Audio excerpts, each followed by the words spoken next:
أأتخذ من دونه آلهة إن يردني الرحمن بضر لا تغن عني شفاعتهم شيئا ولا ينقذون إني إذا لفي ضلال مبين إني آمنت بربكم فاسمعون قيل ادخل الجنة قال يا ليت قومي يعلمون بما غفر لي ربي وجعلني من المكرمين وما أنزلنا على قومه من بعده من السماء وما كنا منزلين إن كانت إلا صيحة واحدة فإذا هم خامدون يا حسرة على العباد ما يأتيهم من رسول إلا كانوا به يستهزئون ألم يروا كم أهلكنا قبلهم من القرون أنهم إليهم لا يرجعون وإن كل لما جميع لدينا محضرون وآية لهم الأرض الميتة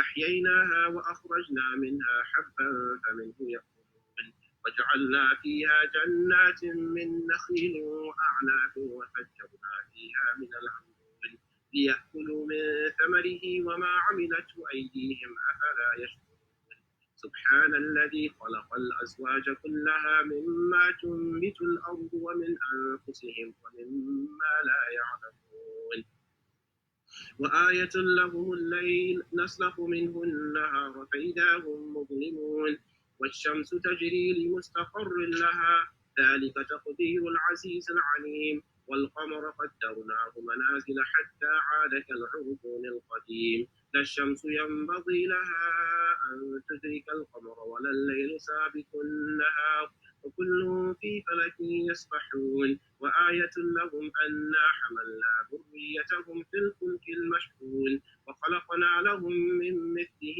ما يركبون وإن نشأ نغرقهم فلا صريخ لهم ولا هم ينقذون إلا رحمة منا ومتاعا إلى حين وإذا قيل لهم اتقوا ما بين أيديكم وما خلفكم لعلكم ترحمون وما تأتيهم من آية من آيات ربهم إلا كانوا عنها معرضين وإذا قيل لهم أنفقوا مما رزقكم الله قال الذين كفروا للذين آمنوا أنطعم من لو يشاء الله أطعمه إن أنتم إلا في ضلال مبين ويقولون متى هذا الوعد إن كنتم صادقين ما ينظرون إلا صيحة واحدة تأخذهم وهم يخصمون فلا يستطيعون توصية ولا إلى أهلهم يرجعون ونفخ في الصور فإذا هم من الأجداث إلى ربهم ينسلون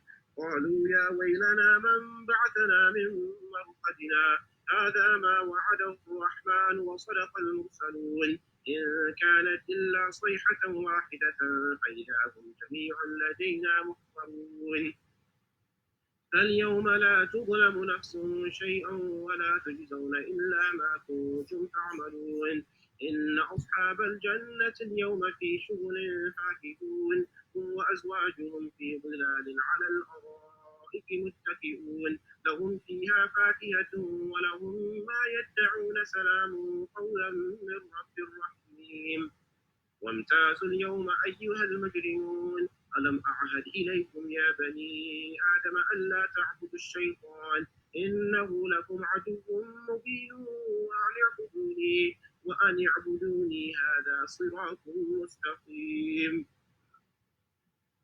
ولقد أضل منكم جبلا كثيرا أفلم تكونوا تعقلون هذه جهنم التي كنتم توعدون اصلوها اليوم بما كنتم تكفرون اليوم نختم على أفواههم وتكلمنا أيديهم وتشهد أرجلهم بما كانوا يكسبون ولو نشاء لطمسنا على أعينهم فاستبقوا الصراط فأنى يبصرون ولو نشاء لمسخناهم على مكانتهم فما استطاعوا مضيا ولا يرجعون ومن نعمره ننكسه في الخلق أفلا يعقلون وما علمناه الشعر وما ينبغي له إن هو إلا ذكر وقرآن مبين لينذر من كان حيا ويحق القول على الكافرين أولم يروا أنا خلقنا لهم مما عملت أيدينا أنعاما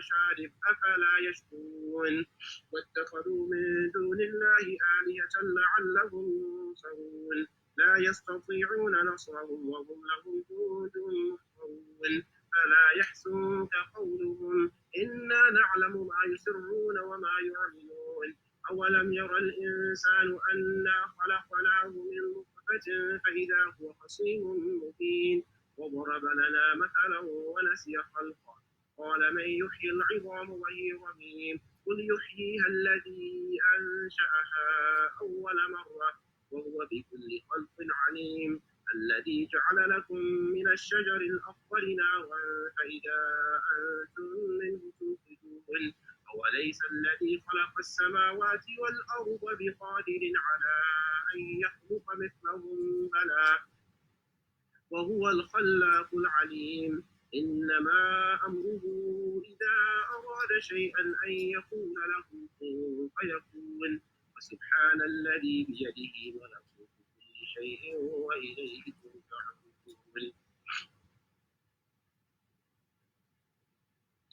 So inshallah, as I mentioned earlier, every morning we'll start with Surah Yasin. That'll take about 10 minutes, and then right after that we'll go into the juz that we're reciting. Juz meaning the chapter from the Quran that we're reciting. And as we go deeper into the Quran, I'll just start by announcing which verse it is if you want to follow along with reading or reading the translation to gain a better understanding of what we're reading. So today we're starting off for the beginning of the Quran, Surah Fatiha, and then the first juz, the first part of the Quran, which is Surah Baqarah, Alif Lam Mim. Just really quickly, Surah Yasin I will recite kind of quickly. The juz, the part of the Quran, I will recite at a moderate pace so that people can follow along, but also so that it flows and in interest of time as well. At the end, you can let me know how you feel about the pace. If it's too slow, it won't be too slow, but if it's too fast, let me know. أعوذ بالله من الشيطان الرجيم بسم الله الرحمن الرحيم الحمد لله رب العالمين الرحمن الرحيم مالك يوم الدين إياك نعبد وإياك نستعين اهدنا الصراط المستقيم صراط الذين أنعمت عليهم غير المغضوب عليهم ولا الضالين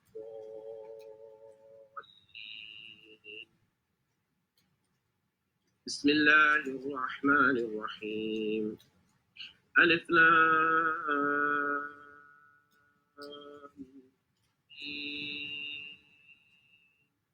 ذلك الكتاب لا ريب فيه هدى للمتقين الذين يؤمنون بالغيب ويقيمون الصلاة ومما رزقناهم ينفقون والذين يؤمنون بما أنزل إليك وما أنزل من قبلك وبالآخرة هم يوقنون أولئك على هدى من ربهم وأولئك هم المفلحون إن الذين كفروا سواء عليهم أأنذرتهم أم لم تنذرهم لا يؤمنون ختم الله على قلوبهم وعلى سمعهم وعلى أبصارهم غشاوة ولهم عذاب عظيم ومن الناس من يقول آمنا بالله وباليوم الآخر وما هم بمؤمنين يخادعون الله والذين آمنوا وما يخدعون إلا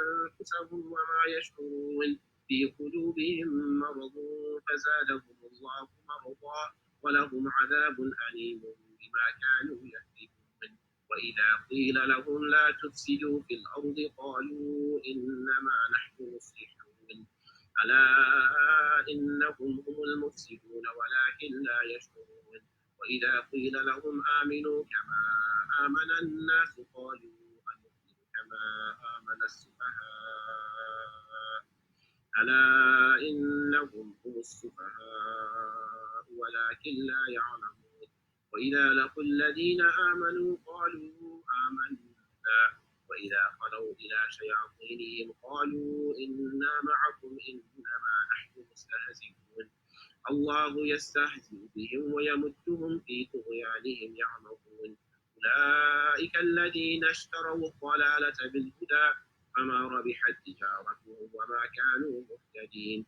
مثلهم كمثل الذي استوقد نارا فلما أضاءت ما حوله ذهب الله بنورهم وتركهم في ظلمات لا يبصرون صم بكم عمي فهم لا يرجعون أو كصيب من السماء فيه ظلمات ورعد وبرق يجعلون أصابعهم في آذانهم من الصواعق حذر الموت والله محيط بالكافرين يكاد البرق يخطف أبصارهم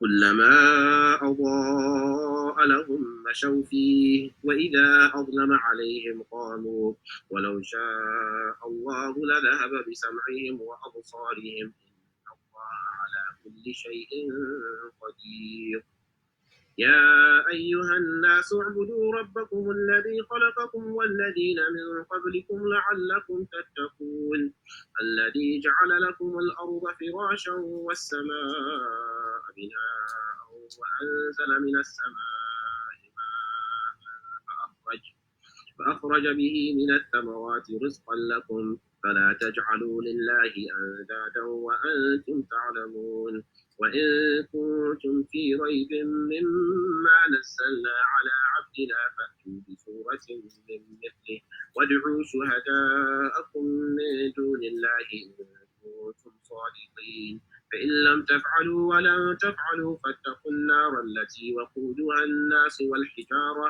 أعدت للكافرين وبشر الذين آمنوا وعملوا الصالحات أن لهم جنات تجري من تحتها الأنهار كلما رزقوا منها من ثمرة رزقا قالوا هذا الذي رزقنا من قبل وأتوا به متشابها ولهم فيها أزواج مطهرة وهم فيها خالدون إن الله لا يستحيي أن يضرب مثلا ما بعوضة فما فوقها فأما الذين آمنوا فيعلمون أنه الحق من ربهم وأما الذين كفروا فيقولون ماذا أراد الله بهذا مثلا يضل به كثيرا ويهدي به كثيرا وما يضل به إلا الفاسقين الذين ينقضون عهد الله من بعد ميثاقه ويقطعون ما أمر الله به أن يوصل ويفسدون في الأرض أولئك هم الخاسرون كيف تكفرون بالله وكنتم أمواتا فأحياكم ثم يميتكم ثم يحييكم ثم إليه ترجعون هو الذي خلق لكم ما في الأرض جميعا ثم استوى إلى السماء فسواهن 7 سماوات وهو بكل شيء عليم وإذ قال ربك للملائكة إني جاعل في الأرض خليفة قالوا أتجعل فيها من يفسد فيها ويسفك الدماء ونحن نسبح بحمدك ونقدس لك قال إني أعلم ما لا تعلمون وعلم آدم الأسماء كلها ثم عرضهم على الملائكة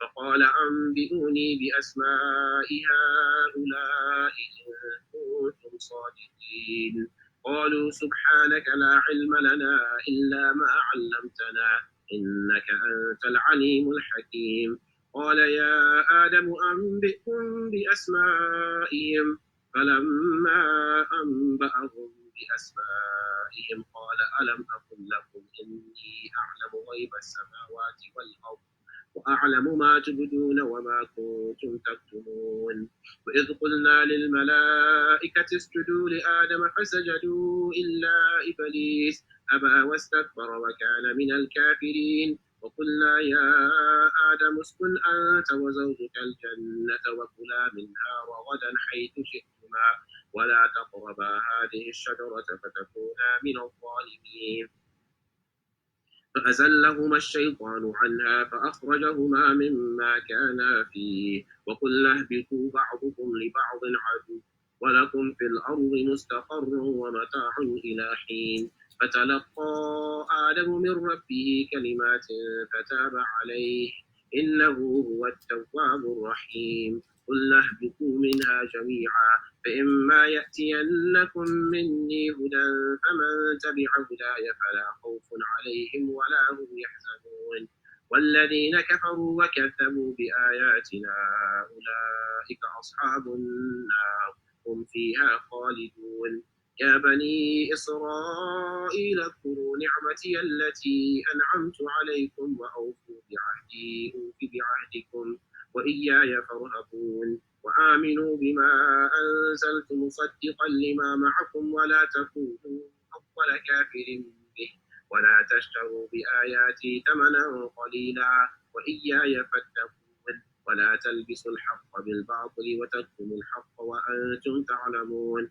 وأقيموا الصلاة وآتوا الزكاة واركعوا مع الراكعين أتأمرون الناس بالبر وتنسون أنفسكم وأنتم تتلون الكتاب أفلا تعقلون واستعينوا بالصبر والصلاة وإنها لكبيرة إلا على الخاشعين الذين يظنون أنهم ملاقو ربهم وأنهم إليه راجعون يا بني إسرائيل اذكروا نعمتي التي أنعمت عليكم وأني فضلتكم على العالمين واتقوا يوما لا تجزي نفس عن نفس شيئا ولا يقبل منها شفاعة ولا يؤخذ منها عدل ولا هم ينصرون وإذ نجيناكم من آل فرعون يسومونكم سوء العذاب يذبحون أبناءكم ويستحيون نساءكم وفي ذلكم بلاء من ربكم عظيم وإذ فرقنا بكم البحر فأنجيناكم وأغرقنا آل فرعون وأنتم تنظرون وإذ واعدنا موسى 40 ليلة ثم اتخذتم العجل من بعده وأنتم ظالمون ثم عفونا عنكم من بعد ذلك لعلكم تشكرون وإذ آتينا موسى الكتاب والفرقان لعلكم تهتدون وإذ قال موسى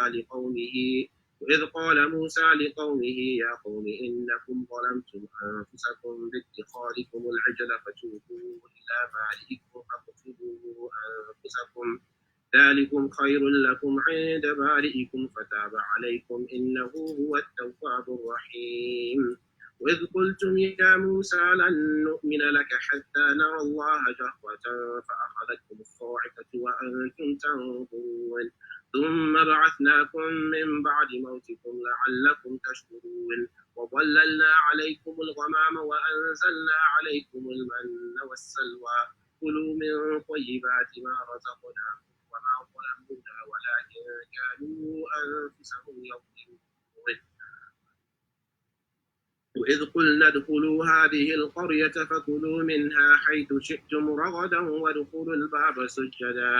وادخلوا الباب سجدا وقولوا حطة نغفر لكم خطاياكم وسنزيد المحسنين فبدل الذين ظلموا قولا غير الذي قيل لهم فأنزلنا على الذين ظلموا رجزا من السماء بما كانوا يفسقون وإذ استسقى موسى لقومه فقلنا اضرب بعصاك الحجر فانفجرت منه 12 عينا قد علم كل أناس مشربهم كلوا واشربوا من رزق الله ولا تعثوا في الأرض مفسدين إذ قلتم يا موسى لن نصبر على طعام واحد فادع لنا ربك يخرج لنا مما تنبت الأرض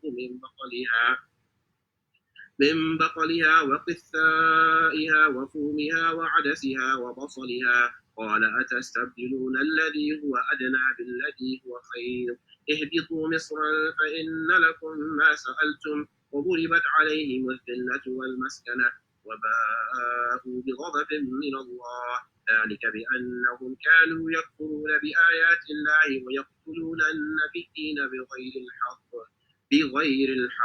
ذلك بما عصوا وكانوا يعتدون إن الذين آمنوا والذين هادوا والنصارى والصابئين من آمن بالله واليوم الآخر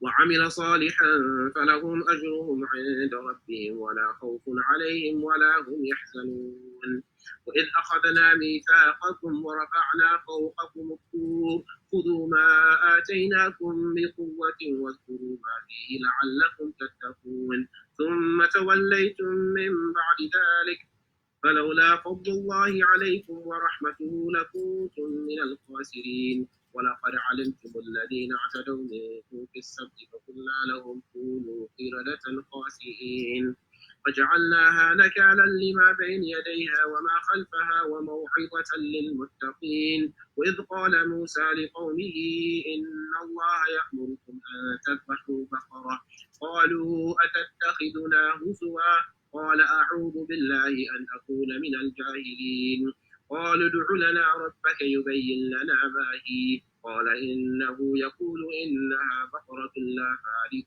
ولا بكر عوان بين ذلك فافعلوا ما تؤمرون قالوا ادع لنا ربك يبين لنا ما لونها قال إنه يقول إنها بقرة صفراء فاقع لونها تسر الناظرين قالوا ادع لنا ربك يبين لنا ما هي إن البقرة شابه علينا وإنا إن شاء الله لمهتدون قال إنه يقول إنها بقرة لا ذلول تثير الأرض ولا تسقي الحرث مسلمة لا شية فيها قال الآن جئت بالحق فذبحوها وما كادوا يفعلون وإذ قتلتم نفسا فادارأتم فيها والله مخرج ما كنتم تكتمون وقل اضربوه ببعضها كذلك يحيي الله الموتى ويريكم آياته لعلكم تعقلون ثم قست قلوبكم من بعد ذلك فهي كالحجارة أو أشد قسوة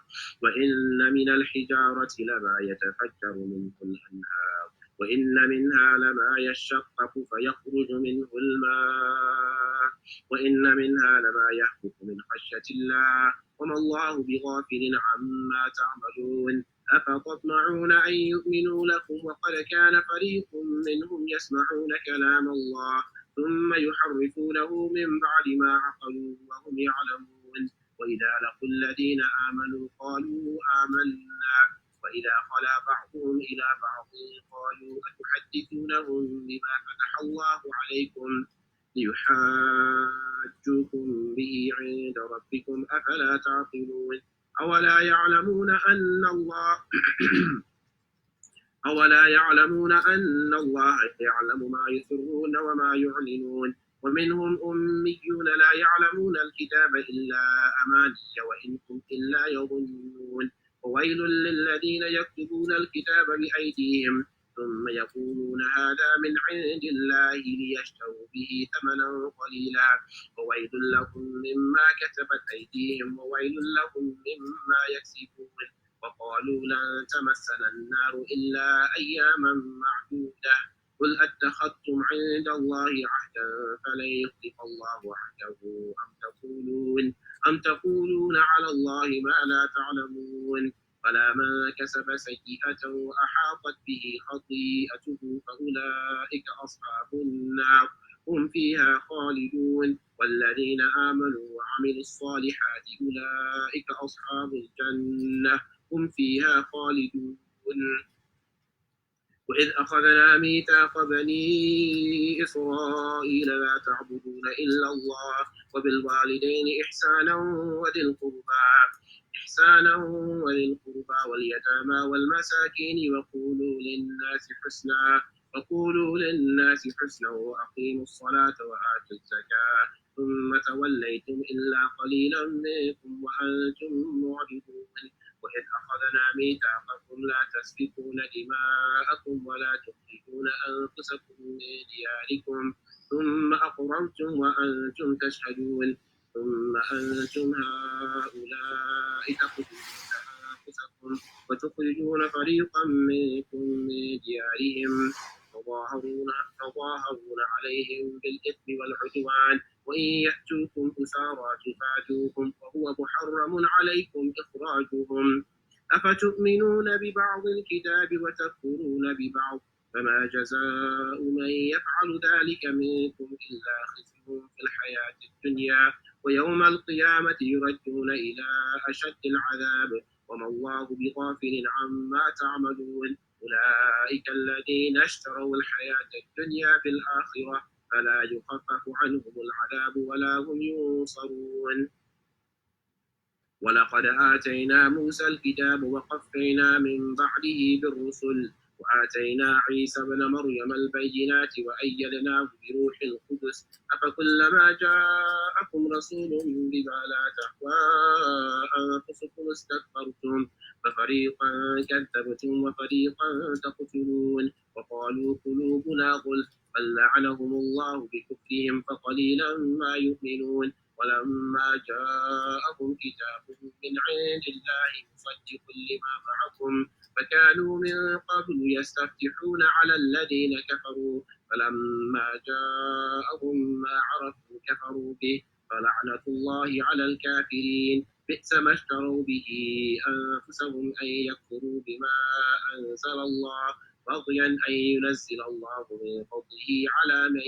يشاء من عباده فباءوا بغضب على غضب وللكافرين عذاب مهين وإذا قيل لهم آمنوا بما أنزل الله قالوا نؤمن بما أنزل علينا ويكفرون بما وراءه وهو الحق مصدقا لما معهم قل فلم تقتلون أنبياء الله من قبل إن كنتم مؤمنين ولقد جاءكم موسى بالبينات ثم اتخذتم العجل من بعده وأنتم ظالمون وإذ أخذنا ميثاقكم ورفعنا فوقكم الطور خذوا ما آتيناكم بقوة واسمعوا قالوا سمعنا وعصينا وأشربوا في قلوبهم العجل بكفرهم قل بئس ما يأمركم به إيمانكم إن كنتم مؤمنين قل إن كانت لكم الدار الآخرة عند الله خالصة من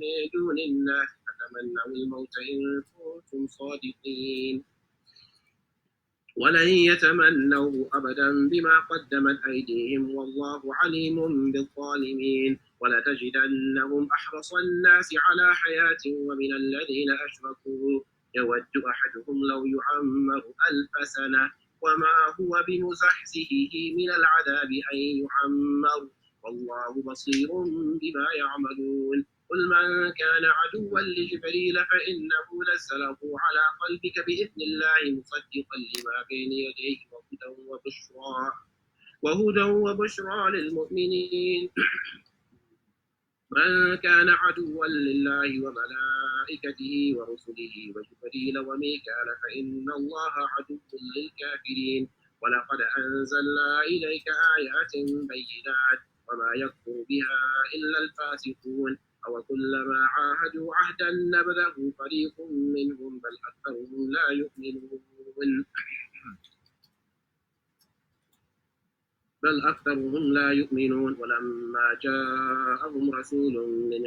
ولما جاءهم رسول من عند الله مصدق لما معهم نبذ فريق من الذين أوتوا كتاب الله وراء ظهورهم كأنهم لا يعلمون واتبعوا ما تتلو الشياطين على ملك سليمان وما كفر سليمان ولكن الشياطين كفروا يعلمون الناس السحر وما أنزل على الملكين ببابل هاروت وماروت وما يعلمان من أحد حتى يقولا إنما نحن فتنة فلا تكفر فيتعلمون منهما ما يفرقون به بين المرء وزوجه وما هم بضارين به من أحد إلا بإذن الله ويتعلمون ما يضرهم ولا ينفعهم ولقد علموا لمن اشتراه ما له في الآخرة من خلاق ولبئس ما شروا به أنفسهم لو كانوا يعلمون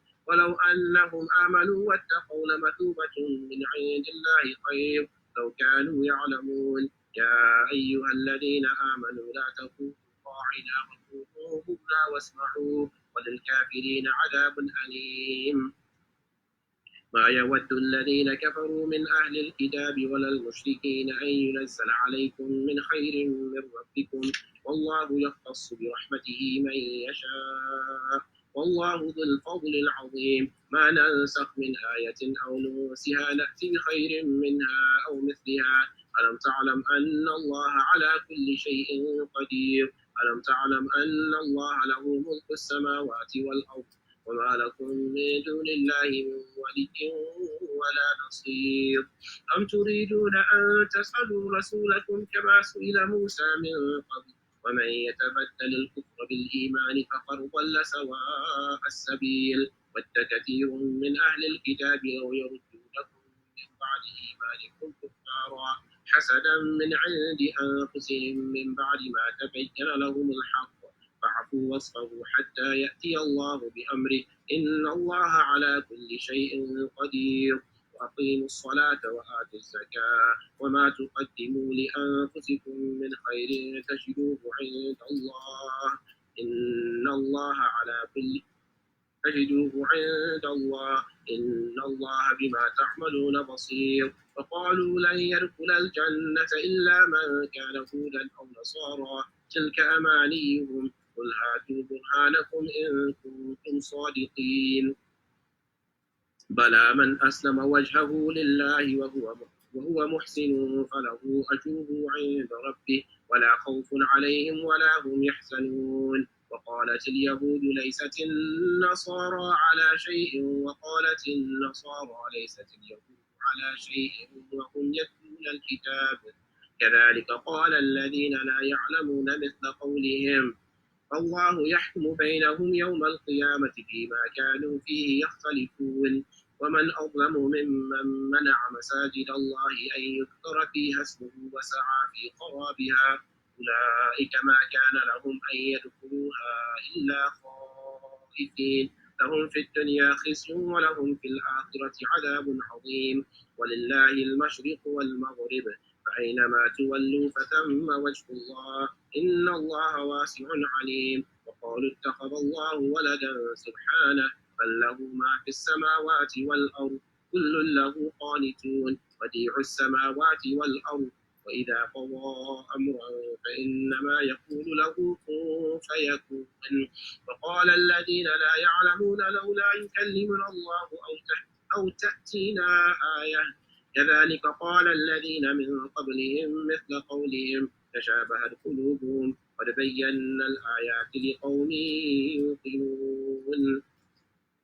إنا أرسلناك بالحق بشيرا ونذيرا ولا تسأل عن أصحاب الجحيم. ولن ترضى عنك اليهود ولا النصارى حتى تتبع ملتهم قل إن هدى الله هو الهدى ولئن اتبعت أهواءهم بعد الذي جاءك من العلم ما لك من الله من ولي ولا نصير. الذين آتيناهم الكتاب يتلونه حق تلاوته أولئك يؤمنون به ومن يكفر به فأولئك هم الخاسرون. يا بني إسرائيل اذكروا نعمتي التي أنعمت عليكم وأني فضلتكم على العالمين واتقوا يوما لا تجزي نفس عن نفس شيئا ولا يقبل منها عدل ولا تنفعها شفاعة ولا هم ينصرون. وإذ ابتلى إبراهيم ربه بكلمات فأتمهن قال إني جاعلك للناس إماما قال ومن ذريتي قال لا ينال عهد الظالمين. وإذ جعلنا البيت مثابة للناس وأمنا واتخذوا من مقام إبراهيم مصلى وعهدنا إلى إبراهيم وإسماعيل أن طهرا بيتي للطائفين والعاكفين والركع السجود. وإذ قال إبراهيم رب اجعل هذا بلدا آمنا وارزق أهله من الثمرات من آمن منهم بالله واليوم الآخر قال ومن كفر فأمتعه قليلا ثم أضطره إلى عذاب النار وبئس المصير.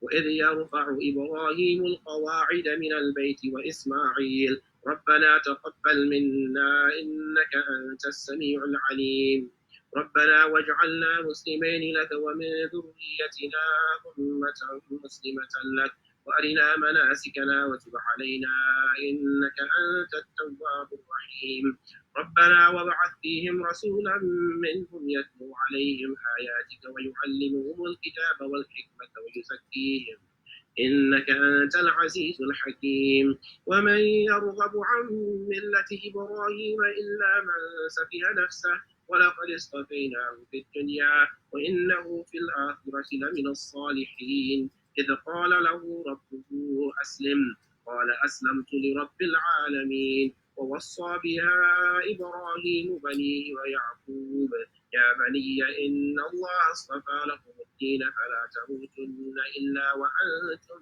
مسلمون أم كنتم شهداء إذ حضر يعقوب الموت أم كنتم شهداء إذ حضر يعقوب الموت إذ قال لبنيه ما تعبدون من بعدي قالوا نعبد إلهك وإله آبائك إبراهيم وإسماعيل وإسحاق إله واحدا ونحن له مسلمون تلك أمة قد خلت لها ما كسبت ولكم ما كسبتم ولا تسألون عما كانوا يعملون وقالوا كونوا هودا أو نصارى تهتدوا قل بل ملة إبراهيم حنيفا وما كان من المشركين قولوا آمنا بالله وما أنزل إلينا وما أنزل إلى إبراهيم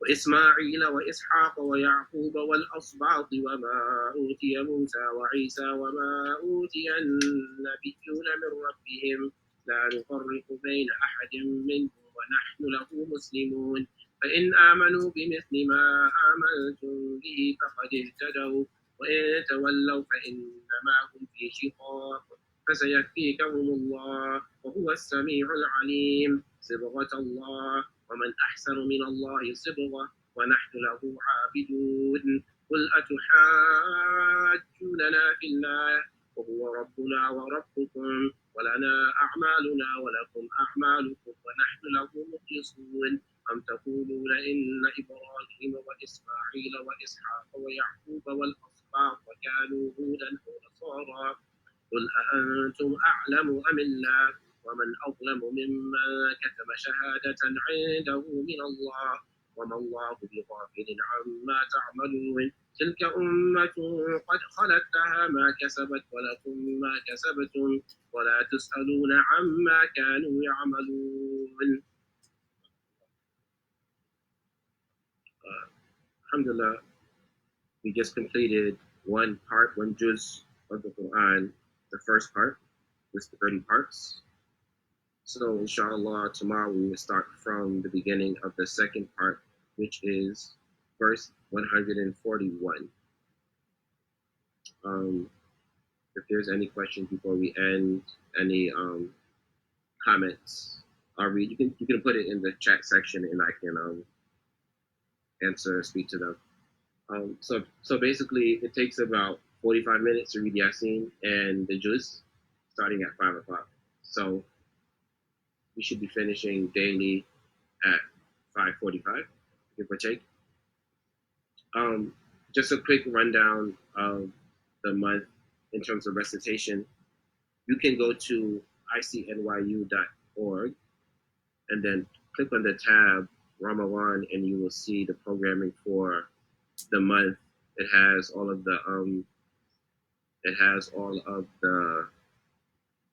daily programming. It has the special events we're doing, the fundraising, the helping of those who need, the raising of money for the Islamic Center itself. Everything is on there.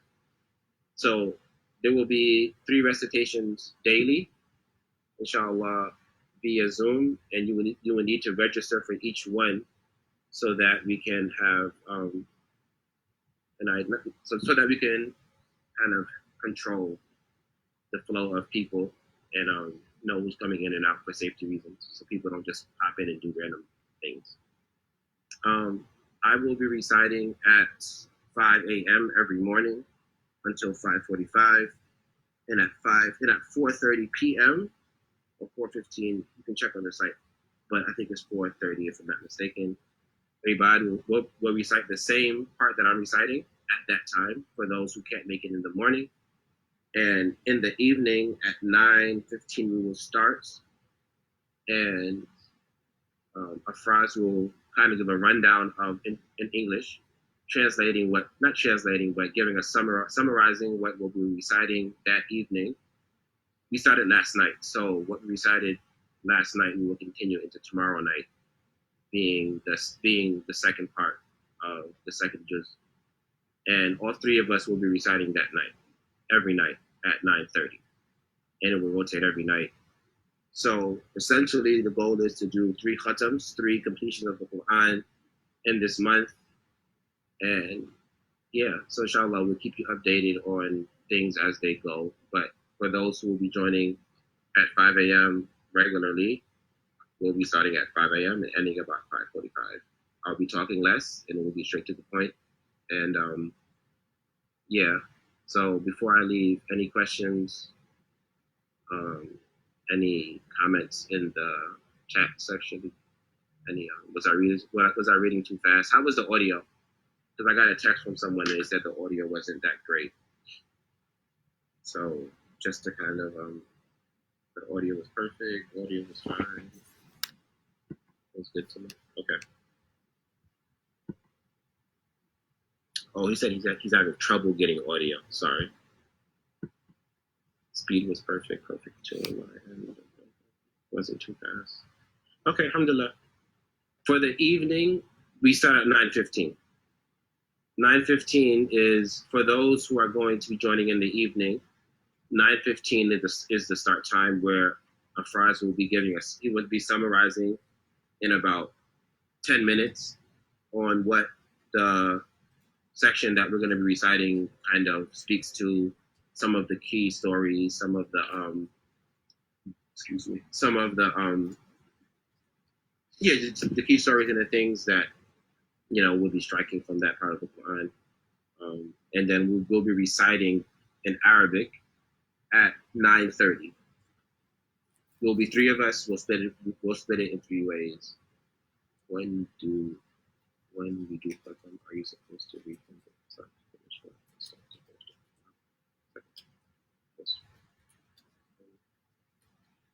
But you just read Juz 1 3 times a day.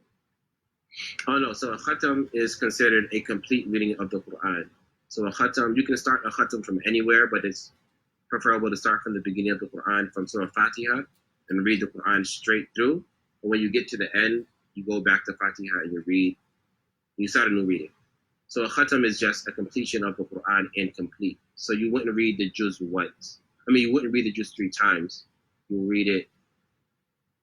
Yeah, so it's the same link. No. It's a different link for the 9 p.m. Each session, each recitation has its own. Each reciter has its own link. If you go on ICNYU.org, you will click on. It has a complete rundown of the programming for the day, as a complete rundown of everything that's happening. So, yeah, just go. Really, I'm gonna type it in the chat if you can't. If I'm saying too quickly or anything. It's ICNYU.org. ICNYU.org, and then you just click on. Oh, that's another person. Sorry. Yes, ICNYU.org, and it has everything there. Someone said I'm confused. What will you guys be doing at 9 p.m.? Can you repeat? So I repeat. There will be 3 recitations daily. I will recite at 5 a.m. Ibad will recite at 4:30, and at 9:15 we will recite. All 3 of us collectively will recite the same, not the same, but we'll be reciting from the Quran a juz. So at 9, instead of doing the regular Tarawih that we were doing Ramadan, we're reciting the juz from the book on Zoom. 9 p.m., same link to the end of Ramadan. They are the same. So the links that we use daily are the same links. MashaAllah, audio was good once I called in as well as use Zoom app. Is anyone still confused? My voice was in and out. Okay. Anyone confused? Anyone has any more questions before we sign off and go to sleep?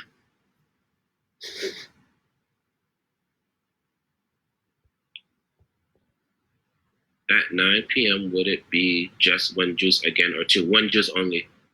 We're going to be reciting one juz every day. We may increase by a page or two, but we're going to be doing one juz throughout the day.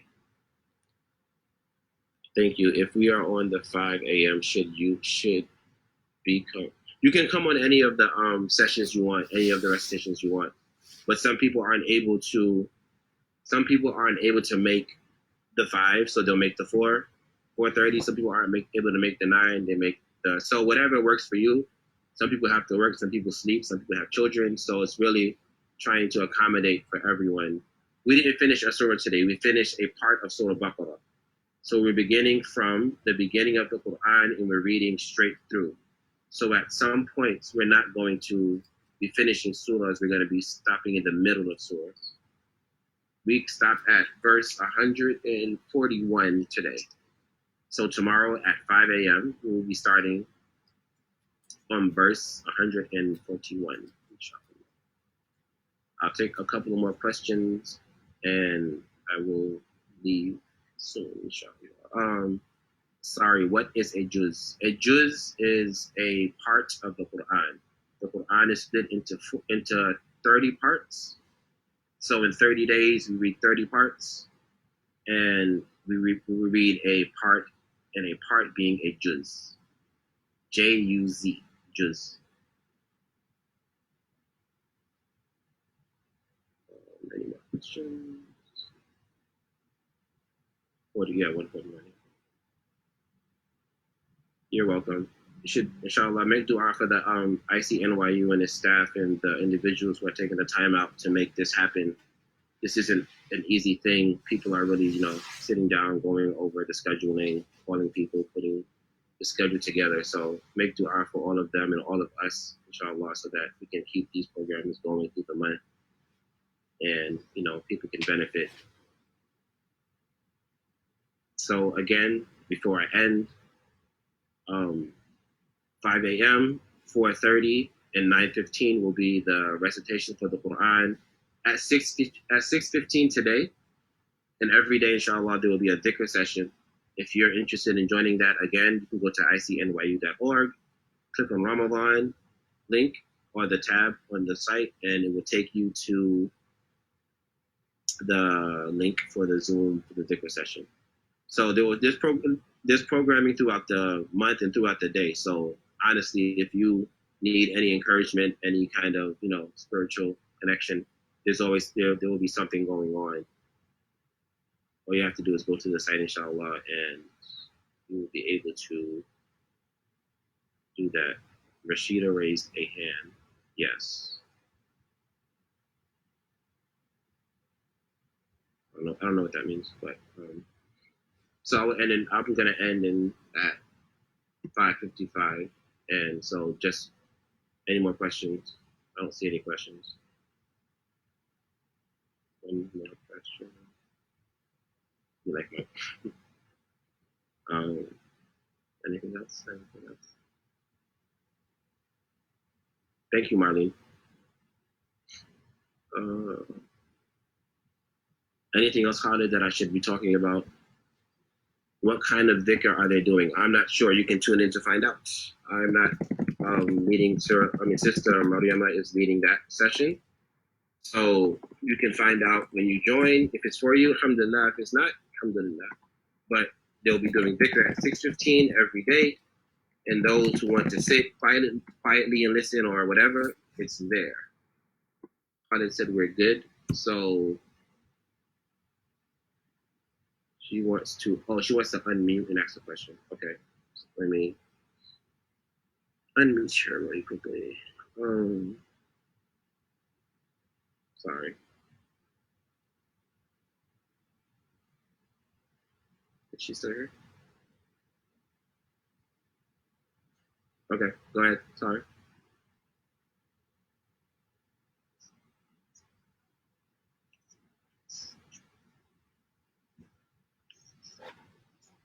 I can't hear you if you're talking.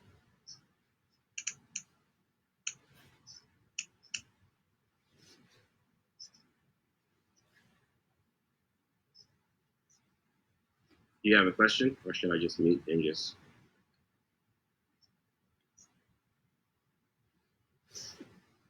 Assalamu alaikum, brother. Walaikum. Yeah, I wanted to know, so all those different recitation sessions, so they would conduct their own? So let's say that you started today, so you would continue with yours, correct? Yes. Okay. So each one of us is so Ibad at 4:30 will be reading exactly what I read. Okay. So for those who may have to work, whatever your schedule is, so some people would join that session, some people would join this. It depends. But yeah, it's the same exact thing. Okay, got it. Thank you. We may end at different places. Like when we get to Surah Yasin, I may finish all of Surah Yasin as opposed to stopping at the Juz or whatever, but we'll be reading from the same places, yes. Okay. Thanks. You're welcome. Okay, inshallah.